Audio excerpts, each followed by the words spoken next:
Lots of discussions happening about schools and transparency. I've been focusing a lot on that. Joining me now is Jeff Scott from the Hartland area. Is that actually the community you live in? Yeah, we live in Hartland. The school district here is Hartland Consolidated Schools. There's about 3 or 4 communities that encompass the school district. Okay, and I want to say before I do this, you're running for school board, and I am. you're doing that because did you always have an interest in like politics, or did something get you interested to do that? So, like a lot of parents during COVID, I really woke up to what was going on in the school board or in the schools. I started going to school board meetings, started to pay attention. And that's when I found that there was not a lot of transparency coming back from the schools. I started to write the superintendent, I started to write the school board members, and the responses I got just were not real reassuring. And I think I just eventually got to the point. I have 3 students in the district. My youngest now is in first grade. And so when I made the decision to run for school board, she was in kindergarten. And my decision was, I love my community. I love where I live. I'm going to be in the school district for another 12 years. And I want to make sure that I can make a positive impact. Okay, cool. Let me start from the beginning of one of the issues we're talking about. I'll bring it up. This was in 2021. A Hartland senior said she endured racial harassment. She was told she should be lynched. This, according to an article from Fox 2, which is out of Detroit. Okay, this incident happened. And after that, was this reported to the feds or the Department of Justice? Where did this incident kind of started a long line of things, correct? Exactly. So she filed some civil rights complaints with the state of Michigan and with the Department of Justice, which eventually led to the Department of Justice coming into Heartland Consolidated Schools and doing an investigation. Okay, so they came in, they did an investigation. Did they have recommendations for the superintendent or principal? Yeah, so essentially, they found through their investigation that the administration did not maybe handle the complaints properly along the way, Okay. and so the Department of Justice made some recommendations to the school district, and they sent it to the superintendent, and the superintendent entered into an agreement with the Department of Justice to do a couple things: create a DEI committee, start surveying students, staff about DEI issues, etc. But the superintendent actually entered into this agreement without it ever going across the board table, without it ever coming to a vote. No board discussion, no comments from the public. It was signed by the superintendent, and the district started carrying out these wishes of the DOJ without ever having any board public discussion or vote on it. Wow. Was that all of that public record, all the information, do you even call it a contract or just the agreement? They called the original a letter of agreement. It was literally a letter from the Department of Justice to the school district outlining the results of their investigation and their recommendations. So the superintendent signed this letter agreeing to do those things. Now, again, they didn't even release that record to the public at that time. I submitted a FOIA request for that document about a little over a year ago, and the original agreement was for 1 year. That had already expired, and they still didn't want to give me a copy of this agreement. That should be public record. It absolutely should be. That Michigan's horrible with transparency. So are school districts, and that's one reason why you're running. You want better transparency. 100%. 100%. Okay. Now I do want to say, if that incident, I mean, if that's true, that's horrible. There should not be racism of any kind anywhere. I hope yeah. So okay, so that happened. They looked into it, and it's good that it was looked into, and hopefully if people were involved, they were disciplined or whatever. There was action from the local sheriff. The students that crossed some lines were punished. I think the issue that a lot of community members are having is that the school district was not transparent with this, that they were trying to keep it under wraps, keep it internal, make these agreements with the federal government. Yeah. And then now, a month ago, this is an article from Channel 4 in Detroit. I don't know if the word extend is correct, or is it a new agreement with the feds, This or is a what is this? brand new agreement that the district, they had a closed door meeting, a closed session meeting in August to review this new agreement. It's a 13-page contract with the Department of Justice and with an entity called the Great Lakes Equity Center. And it is completely new stuff that the school district is contracting to do, including teaching DEI to every single school student. Do we know? And I'm going to bring up this is on the screen here. I believe this is their website. I think This is the Great Lakes Equity Center. Yes, they are a private. They're a private company? they're I think a nonprofit funded. If you scroll down to the bottom, I believe they're funded primarily through the Department of Education. Okay, so there is some Department of. Oh yeah, here we go. So this website developed under a grant from the U.S. Department of Education. So okay, so taxpayer money Yep. was spent on this DEI organization, and they're based out of Indianapolis. They're based out of Indianapolis, and part of this agreement with the DOJ was that that Hartland Consolidated Schools would sign an 18-month contract with the Great Lakes Equity Center to start doing DEI strategic planning, to develop DEI curriculum and training for all students, to make long-term plans for DEI implementation, etc. So actually in January, the district's going to send a delegation of school board members, administrators, etc. to Indianapolis so they can begin work on all of these things. Do we know how much all this is costing, or not yet? Well, it's funny, the superintendent, there's no direct cost to the Great Lakes Equity Center because it's funded with taxpayer dollars. So the superintendent likes to brag that the only cost is travel, right, back and forth to Indianapolis. But Well, it's still as you money. it's still money. But as you and I know, it's the cost is the fact. This isn't free. This is indoctrinating our children, trying to get a hold of the school district, of curriculum, of training materials, and push them into the schools.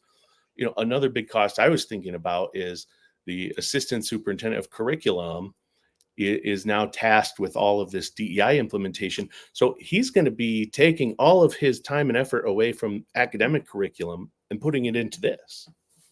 Do we know what the curriculum will look like? Like, is this going to be? Are there going to be actual classes, or is it seminars? What actually?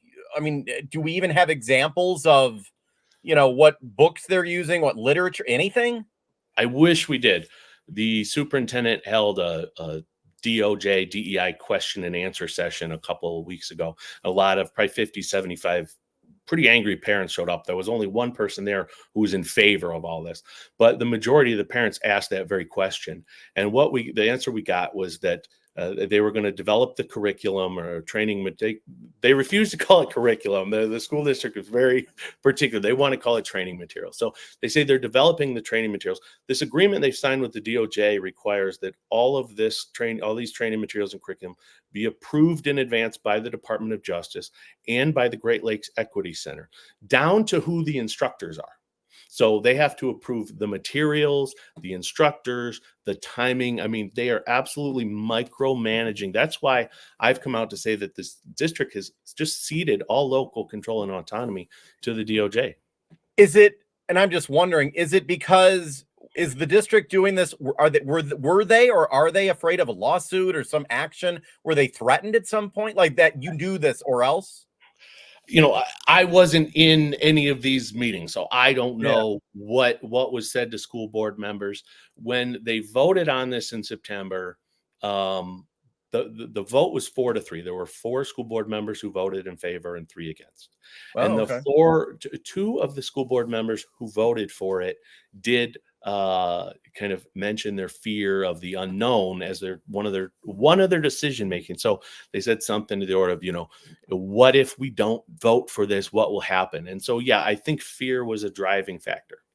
Now, and I'll say it as, we want everyone to be treated equally, race, sex. It doesn't matter. We need to be cordial to each other and respect each other. And I would hope you think that, and I think most good people think that. 100%. But what is what is the concern? Because we're getting a lot of different issues. DEI, it means different things, and it's all over the map on how it's taught or how it's it doesn't really have and it has a definition, but it really, Yeah, you don't know what's being out there. What are yeah, the concerns? Not just you, but all the other yeah. parents. What's the worry here? Well, the worry is that we're teaching divisiveness to our children. I think that's really the big concern, and we're teaching essentially a lot of these DEI institutions are teaching reverse racism, right? The Great Lakes Equity Center actually on their website has some language that they believe.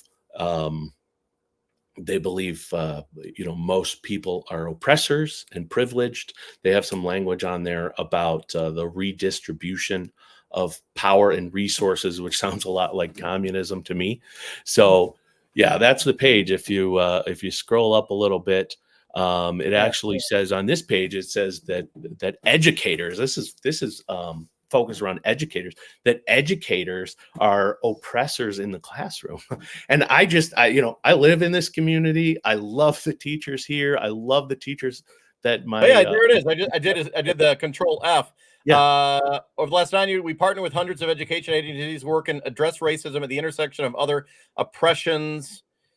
Yeah, very, very well, they're putting it out there. Other oppressions you engage. Okay, so very interesting. The good news, maybe for those of or yourself or others, is there an opt out for parents?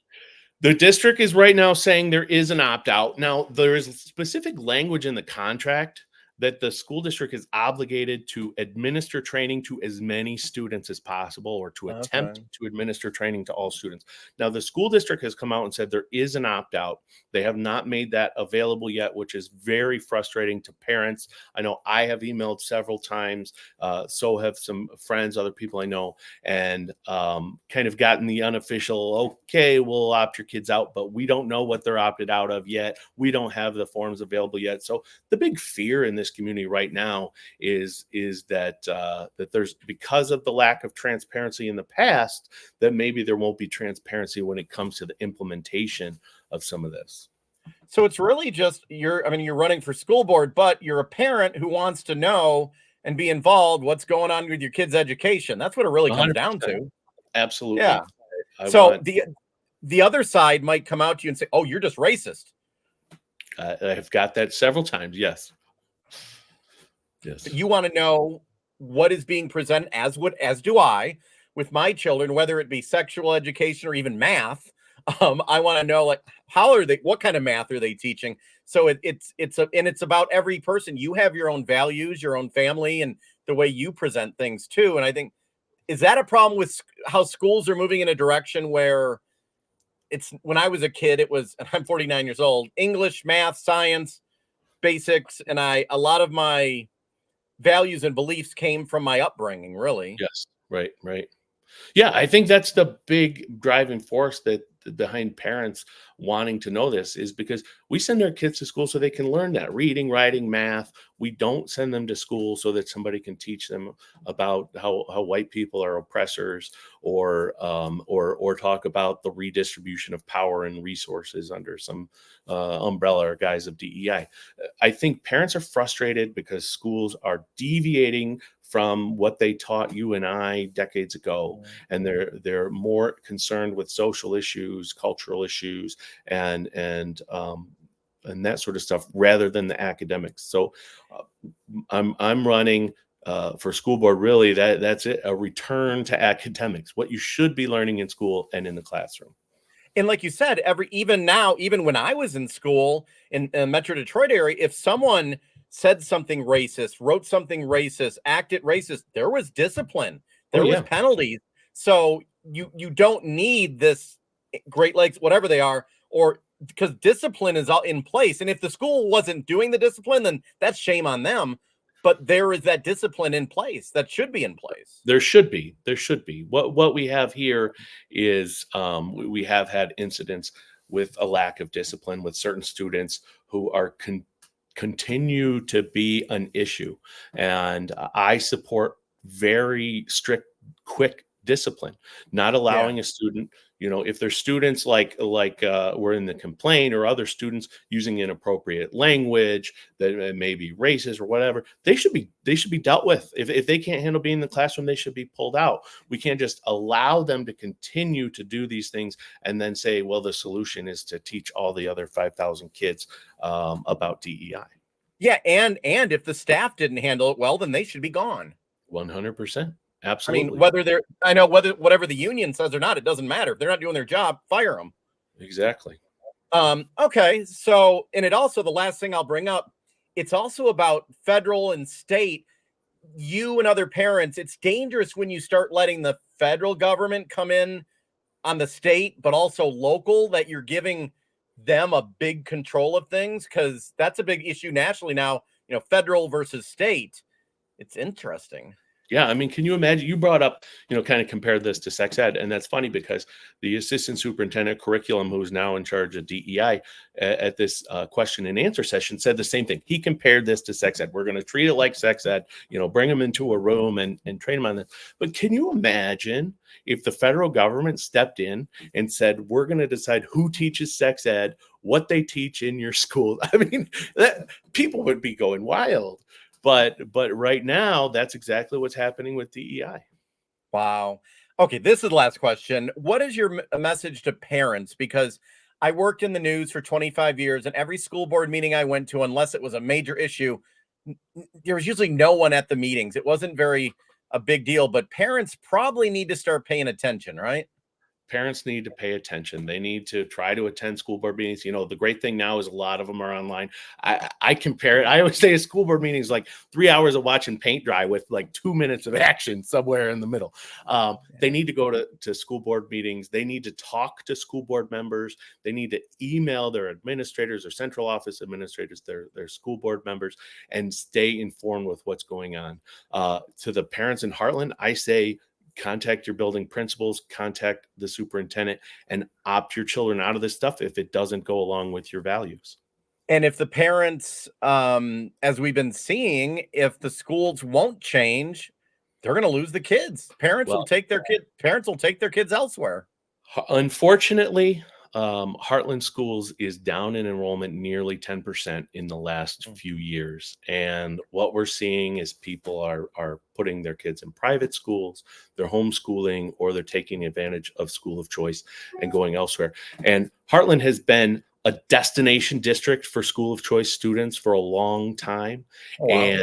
And that is starting to shift. And I don't want to see that. If we, like I said, get back to academics, get rid of these ideologies in the school, people will come back and people will stop pulling their kids out. And that's what we need. And that's what the parents and the community members here expect and want to see.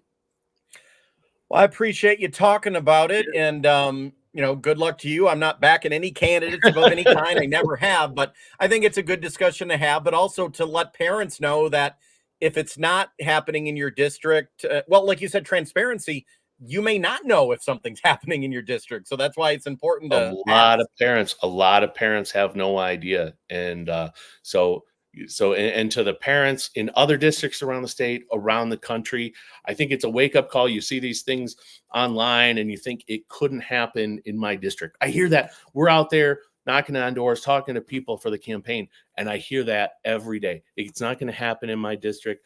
This is a suburban, rural community. It wouldn't happen here, and it absolutely can, and it absolutely does.